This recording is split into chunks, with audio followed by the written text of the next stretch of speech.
ইতিহাস কখনো স্তব্ধ থাকে না। রক্তে লেখা ইতিহাস নিজেকে তুলে ধরে সময়ের দর্পণে।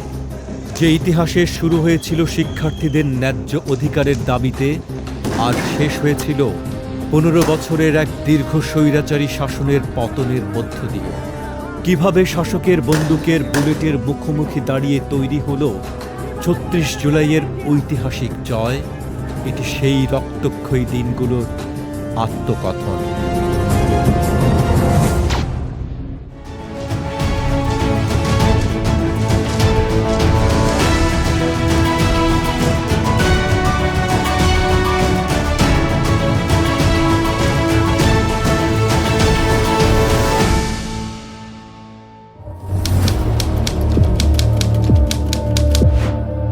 সরকারি চাকরিতে 30% মুক্তিযোদ্ধা কোটা পুনর্বহালের হাইকোর্টের রায়ের পর রাজপথে নামে ঢাকা বিশ্ববিদ্যালয়ের সাধারণ শিক্ষার্থীরা।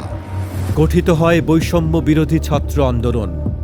1 জুলাই থেকে বৈষম্য বিরোধী ছাত্র আন্দোলনের ব্যানারে ঢাবি, জাবি, রাবি, চবিসহ দেশের শীর্ষ বিশ্ববিদ্যালয়ে শুরু হয় আন্দোলন।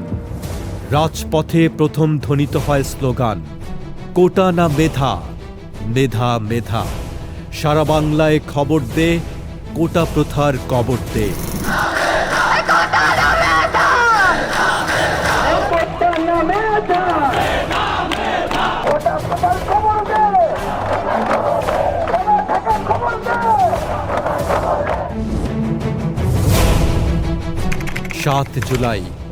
7 জুলাই থেকে শুরু হয় বাংলা ব্লকেড।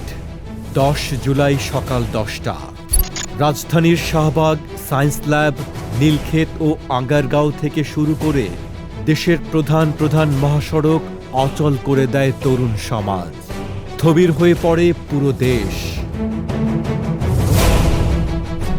14 জুলাই 2024 বিকেল 4টা গণভবন।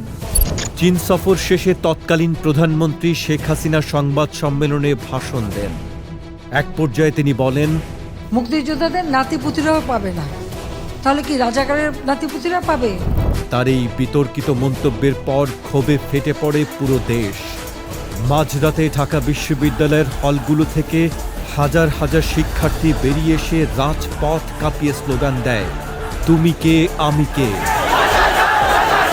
কে বলেছে, কে বলেছে। চেয়েছিলাম অধিকার, হয়ে গেলাম রাজাকার। স্বৈরাচারের গদিতে আগুন জ্বালো একসাথে।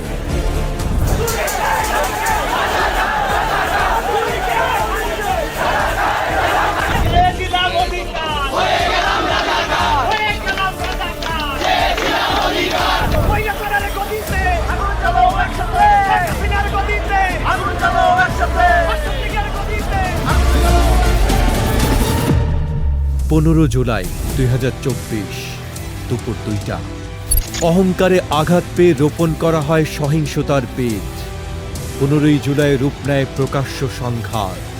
তৎকালীন ক্ষমতাসীন দলের হেলমেট পরা ছাত্র সংগঠন ও আইন শৃঙ্খলা বাহিনীর যৌথ হামলায় রক্তাক্ত হয় ঢাকা বিশ্ববিদ্যালয় ক্যাম্পাস।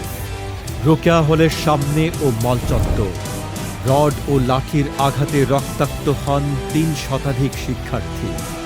আঘাতপ্রাপ্তদের ওপর হামলা চালানো হয় ঢাকা মেডিকেল কলেজের জরুরি বিভাগে।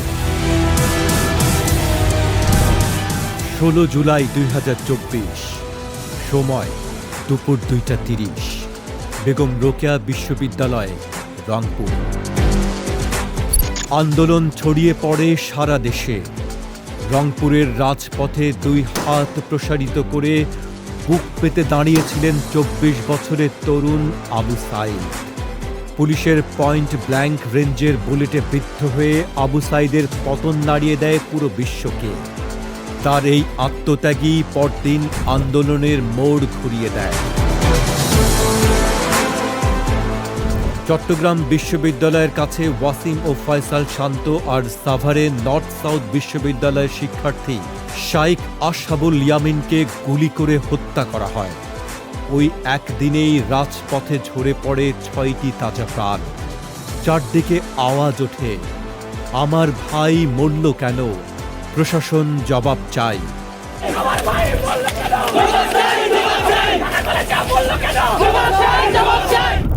আন্দোলন আর শুধু ছাত্রদের রইল না, তা রূপ নিল জনরোষে।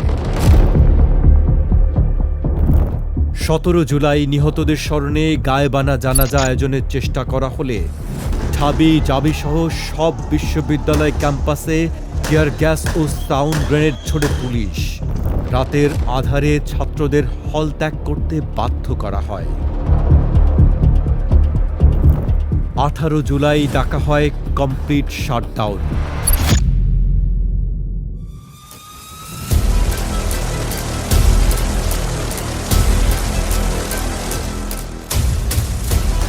সকাল 11টায় রাজধানীর উত্তরায় নর্দার্ন ইউনিভার্সিটি ও মাইলস্টোন কলেজের শিক্ষার্থীদের উপর নির্বিচারে গুলি চালানো হয়। রামপুরা, বাড্ডা ও ব্র্যাক ইউনিভার্সিটির সামনে রণক্ষেত্রে পরিণত হয় রাজপথ। পানিতে রাসায়নিক মিশিয়ে ওয়াটার ক্যানন ব্যবহার করা হয়। সেদিন যাত্রাবাড়ি, উত্তরা ও বাড্ডায় গুলিতে প্রাণ হারান মুগ্ধসহ বহু তরুণ। মুগ্ধর শেষ আকুতি, পানি লাগবে কারো? পানি চিরতরে থমকে যায় গুলিতে।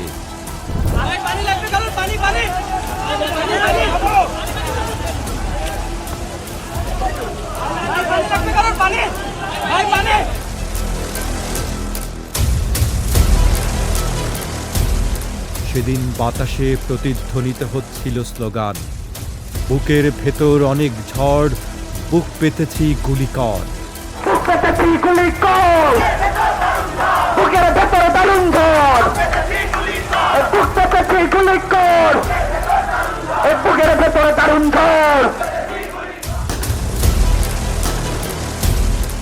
একই দিন রাত 9টায় রাষ্ট্রযন্ত্র চক্রান্ত করে পুরো দেশের মোবাইল ও ব্রডব্যান্ড ইন্টারনেট সংযোগ বন্ধ করে দেয়।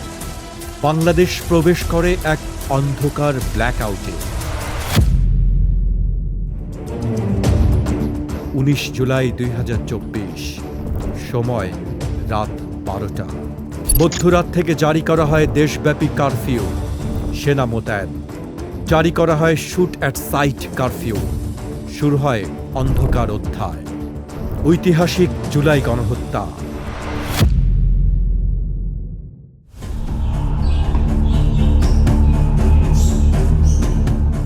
ইন্টারনেট ব্ল্যাকআউটের সুযোগে যাত্রাবাড়ি, শনিয়াকড়া, রায়েরবাগ, মোহাম্মদপুর ও মিরপুরে চলে বেপরোয়া দমনপীড়ন।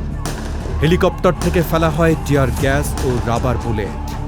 ওই দিন সারা দেশে প্রাণ হারান অন্তত 66 জন। 21 জুলাই 2024, সুপ্রিম কোর্ট। সুপ্রিম কোর্টের আপিল বিভাগ কোটা কমিয়ে 7% নির্ধারণ করে, কিন্তু ততক্ষণে নদীর পানি বহু দূর গড়িয়েছে। হাজারো সহপাঠীর রক্ত দেখে ছাত্র সমাজ আর কোটা আন্দোলনে সীমাবদ্ধ ছিল না। 26 জুলাই, আন্দোলন দমাতে সমন্বয়কদের তুলে নিয়ে যাওয়া হয় ডিবি কার্যালয়ে। এদিন রাজধানীর গণস্বাস্থ্যনগর হাসপাতাল থেকে নাহিদ ইসলাম, আসিফ মাহমুদ ও আবু বাকের মজুমদারকে তুলে নেওয়া হয়। 27 জুলাই, সায়েন্স ল্যাব এলাকা থেকে ডিবি হেফাজতে নেওয়া হয় সার্জিস আলম ও হাসনাত আবদুল্লাহকে। 28 জুলাই, ভোরে বাসায় হানা দিয়ে নিয়ে যাওয়া হয় নুসরাত তাবাসসুমকে। জোরপূর্বক বিবৃতি দিয়ে আন্দোলন প্রত্যাহারের নাটক সাজানো হলেও রাজপথ তা প্রত্যাখ্যান করে। 30 জুলাই 2024, ডিজিটাল প্রতিরোধ। জুলাইয়ের লাল রঙে ছেয়ে যায় ফেসবুক সহ সামাজিক যোগাযোগ মাধ্যম। প্রতিটি মানুষ তাদের প্রোফাইল লাল করে জানান দেয়, আমরা শহীদের রক্ত ভুলিনি। 3 আগস্ট 2024, সময় বিকেল 5:30, কেন্দ্রীয় শহীদ মিনার। শহীদ মিনারে উপস্থিত হয় লাখো মানুষের জনসমুদ্র। অভিভাবক, শিক্ষক, সুশীল সমাজ, রিকশা চালক থেকে শুরু করে সর্বস্তরের মানুষ রাজপথে নেমে আসেন। রাজপথ তখন নতুন স্লোগানে মুখরিত। দফা ১, দাবি ১, স্বৈরাচারের পদত্যাগ। দফা ১, দাবি ১, খুনি হাসিনার পদত্যাগ। দফা ১, দাবি ১।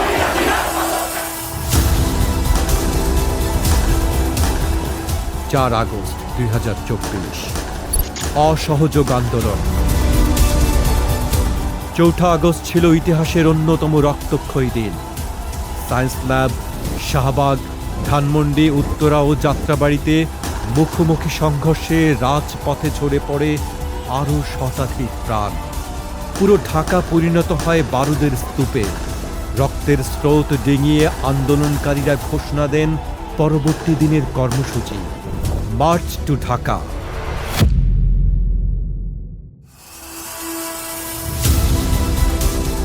৫ আগস্ট ২০২৪, ৩৬ জুলাই লাল স্বাধীনতা। ৫ আগস্ট, যা ইতিহাসের পাতায় অমর হয়ে আছে ৩৬শে জুলাই নামে। সব বাধা, কারফিউ ও রক্তচক্ষু উপেক্ষা করে ভোর থেকেই ঢাকার প্রবেশপথগুলো দিয়ে হাজার হাজার মানুষ ঢুকতে শুরু করে।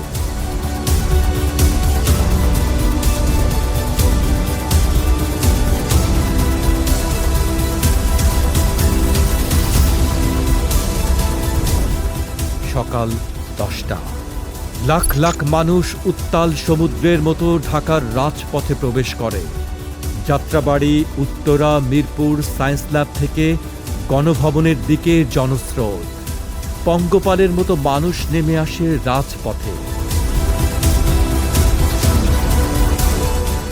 সকাল ১১টা ৩০। সেনাপ্রধান ও জ্যেষ্ঠ সামরিক কর্মকর্তারা শেখ হাসিনাকে জানান, অগণিত জনতার উপর গুলি চালিয়ে আর নিয়ন্ত্রণ সম্ভব নয়।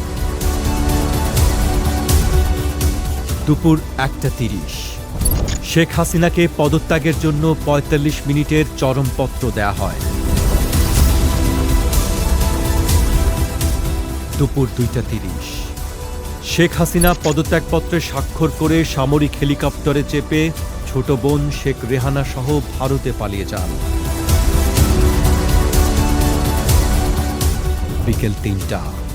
গণভবন ও জাতীয় সংসদ ভবনের ফটক ভেঙে ভেতরে প্রবেশ করে আনন্দ উল্লাসে মেতে ওঠে বিজয়ী জনতা। বিকেল ৪টা। সেনাপ্রধান ঘোষণা করেন, শেখ হাসিনা পদত্যাগ করেছেন। অভ্যুত্থান সফল। সেনাপ্রধানের ভাষণের মাধ্যমে পতন ঘটে দীর্ঘ ১৫ বছরের শাসনের। গণভবন ও সংসদে দেখা যায় বাঁধ ভাঙা মানুষের উল্লাস। জন্ম হলো এক নতুন বাংলাদেশে, যার নেতৃত্ব নিলেন শান্তিতে নোবেলজয়ী ডক্টর মোহাম্মদ ইউনূস। জুলাই মাসের ৩১ দিন পার হয়ে ৫ আগস্ট পর্যন্ত অর্জিত এই স্বাধীনতাকে নাম দেওয়া হয়েছিল ৩৬ জুলাই।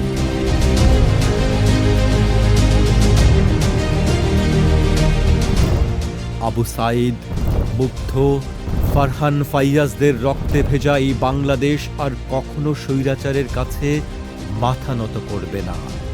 এই অভ্যুত্থান কেবল একটি শাসনের পতন নয়, এটি ছিল অন্যায়ের বিরুদ্ধে তারুণ্যের অদম্য বিজয়ের মহাকাব্য।